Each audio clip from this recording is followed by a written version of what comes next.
ഇപ്പോൾ ലഭിക്കുന്ന ഒരു വാർത്തയിലേക്കാണ് ഇനി നമ്മൾ പോകുന്നത്. മുൻ പ്രധാനമന്ത്രി ലാൽ ബഹദൂർ ശാസ്ത്രിയുടെ ചെറുമകൻ വിഭാകർ ശാസ്ത്രി കോൺഗ്രസ് വിട്ടു. ഉത്തർപ്രദേശ് ഉപമുഖ്യമന്ത്രി ബ്രിജേഷ് പഥക്കിന്റെ സാന്നിധ്യത്തിൽ BJPയിൽ അംഗത്വം സ്വീകരിച്ചു.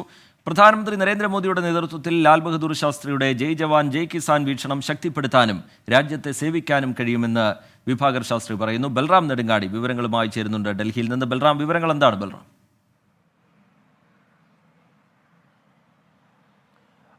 റിജിത്ത്, കോൺഗ്രസിന് തെരഞ്ഞെടുപ്പ് അടുക്കുന്ന ഘട്ടത്തിൽ മറ്റൊരു ആഘാതമായിക്കൊണ്ടാണ് മുൻ പ്രധാനമന്ത്രി ലാൽ ബഹദൂർ ശാസ്ത്രിയുടെ ചെറുമകൻ വിഭാകർ ശാസ്ത്രി പാർട്ടി അംഗത്വം രാജിവെക്കുകയും ഉടൻ തന്നെ BJPയിലേക്ക് എത്തുകയും ചെയ്തിരിക്കുന്നത്.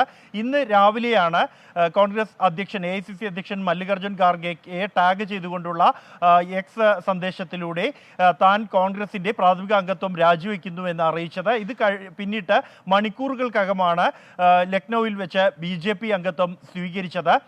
ഈ വിഭാകർ ശാസ്ത്രി കോൺഗ്രസിനെ സംബന്ധിച്ചിടത്തോളം ഉത്തർപ്രദേശിലെയോ ദേശീയ തലത്തിലെയോ വലിയൊരു നേതാവല്ല എങ്കിൽ പോലും സംസ്ഥാനത്ത് ഒരു മുൻ പ്രധാനമന്ത്രി, പാർട്ടിയുടെ തന്നെ മുഖമായ ഒരു മുൻ പ്രധാനമന്ത്രിയുടെ ചെറുമകൻ എന്ന നിലയിൽ അദ്ദേഹത്തിൻ്റെ പാരമ്പര്യമുള്ള ഒരു നേതാവ് പാർട്ടി വിട്ടുപോകുന്നു ഈ തെരഞ്ഞെടുപ്പ് കാലത്ത് എന്നുള്ളതാണ് കോൺഗ്രസിനെ കൂടുതൽ പ്രതിസന്ധിയിലാക്കുന്നത്. പ്രത്യേകിച്ചും കഴിഞ്ഞ ദിവസങ്ങളിൽ മഹാരാഷ്ട്രയിൽ അടുത്ത ദിവസങ്ങളിലായിക്കൊണ്ട് അശോക് ചവാൻ, അതിനു മുമ്പായി മിലിന്ദ് ദിയോറ എന്നിവരും ഉത്തർപ്രദേശിൽ നിന്നും ജതിൻ പ്രസാദ്, RPN സിംഗ് അടക്കമുള്ള നേതാക്കൾ പാർട്ടി വിട്ടുപോയ ഒരു പശ്ചാത്തലത്തിലാണ് ഈ വിഭാകർ ശാസ്ത്രിയുടെ കൊഴിഞ്ഞുപോക്ക് കൂടി പ്രതിസന്ധിയിലാക്കുന്നത് കോൺഗ്രസിനെ.